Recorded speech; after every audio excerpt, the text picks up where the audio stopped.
आज बात करने वाले हैं दोस्तों, ब्रह्मुहूर्त में यदि आपने यह 3 काम कर लिए तो आपकी सभी मनोकामना पूर्ण होने वाली हैं।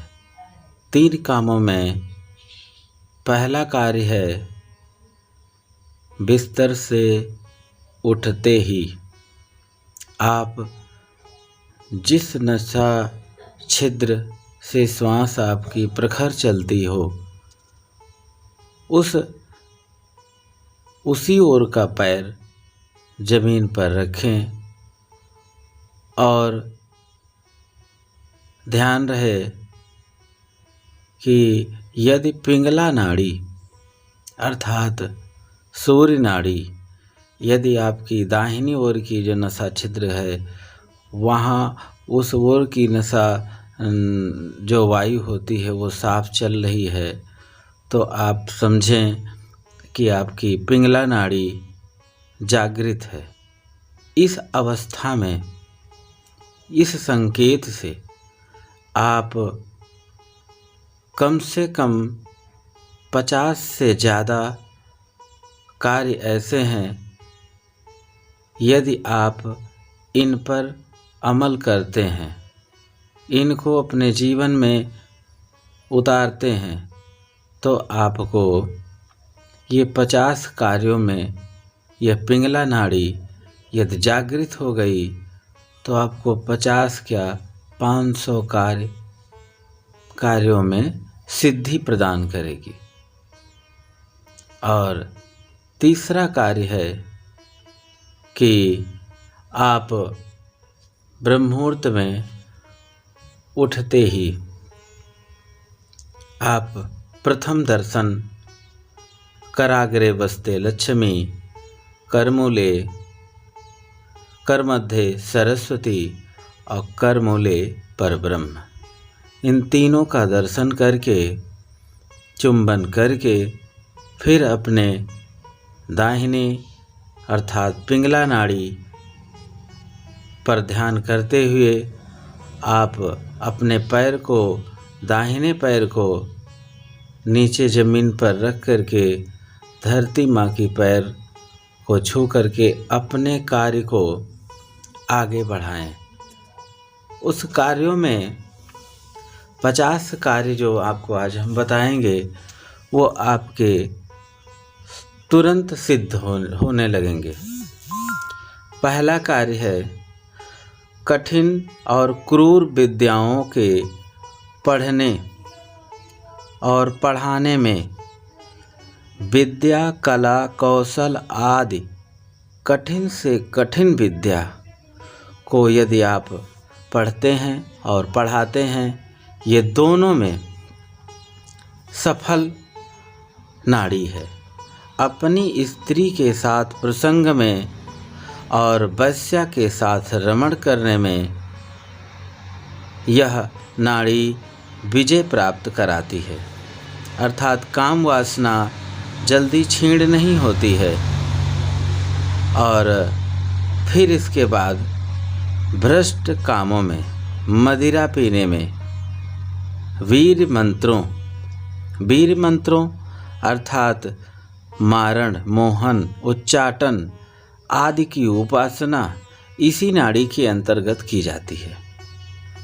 व्याकुल होने में, देश का विध्वंस करने में अर्थात बैरी को मारने में, बैरी को विष देने में यह नाड़ी उत्तम कार्य करती है। शास्त्रों का अभ्यास करने में जो चीज़ आप याद करेंगे वो तुरंत ही याद होने लगेगी। और यात्रा जब भी आप करें तो आप पिंगला नाड़ी में ही यात्रा करें। शिकार खेलने जब जाए तो पिंगला नाड़ी में ही शिकार खेलने जाए, तब भी उसी को विजय प्राप्त होती है। और इसके बाद पशुओं की बिक्री, ईंट काठ लकड़ी और पत्थर रत्नों को खरीदने में यह पिंगला नाड़ी सूर्य नाड़ी अत्यंत शुभ मानी गई है।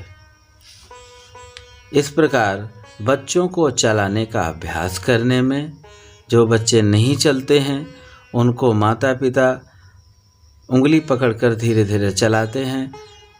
यह प्रक्रिया पिंगला नाड़ी अर्थात सूर्य नाड़ी में ही करना चाहिए। यंत्र तंत्र को याद करने में, इस पर क्रिया करने में, पर्वत पर चढ़ने में, हाथी रथ आदि वाहनों पर चढ़ने का अभ्यास करने में, कुछ सीखने में यह पिंगला नाड़ी सूर्य नाड़ी बहुत ही कारगर है। कसरत करने में, योगाभ्यास करने में, मारण उच्चाटन खटकर्मों के साधन जानने में, यक्षिणी योगिनी के समान मंत्रयुक्त मंत्रों को जानने वाला, यक्ष वैताल विष भूत आदि को दूर करने के लिए यह सूर्य नाड़ी अति उत्तम है। गधा, ऊंट, भैंस, हाथी, घोड़े पर सवारी, नदी जलाशय में तैरने में, औषधि के सेवन में, लिखने में सूर्य नाड़ी अति उत्तम है। वेदों में ऐसा कहा गया है, मारण, मोहन, स्तंभन, द्वेष, उच्चाटन, वशीकरण, किसी को यदि वश में करना है तो यह पिंगला नाड़ी सूर्य नाड़ी बहुत ही उत्तम है आपके लिए। किसी को आकर्षित करना है, अपने ओर बुलाना है, दान देने में, खरीदारी करने में और बिक्री करने में, दोनों में यह पिंगला नाड़ी अति उत्तम है। दोस्तों, यह बहुत ही रहस्यमयी विज्ञान है। हमारे शरीर में पिंगला सुषुम्ना नाड़ी है। इंगला की बात हमने पहले वीडियो में कर चुके हैं और ये आज पिंगला नाड़ी के बारे में बता रहे हैं, जो स्वयं के अनुभूत हैं और सूर्योदय विज्ञान के अंतर्गत हैं। यह बहुत ही उत्तम विषय है।